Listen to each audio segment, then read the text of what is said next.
7 milliards 400 millions d'euros des contribuables européens pour l'Égypte du maréchal Abdel Fattah el-Sisi, l'un des pays les moins bien classés en termes de respect d'état de droit par le World Justice Project. Dans le détail, 5 milliards d'euros de prêts, 1,8 milliard d'investissements et 200 millions d'aides pour les programmes qui concernent les migrations.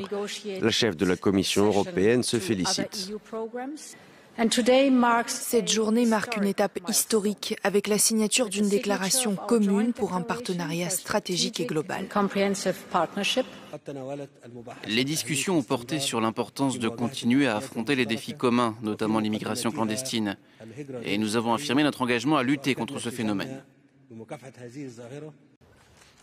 Des représentants européens ont fait le déplacement, le chancelier autrichien, le Premier ministre belge, le président chypriote, les premiers ministres grecs et italiens.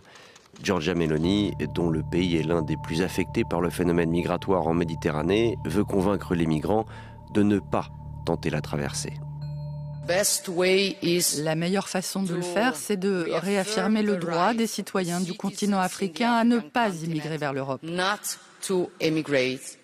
Et c'est quelque chose que nous ne pouvons faire qu'avec le développement et c'est exactement ce que nous faisons aujourd'hui.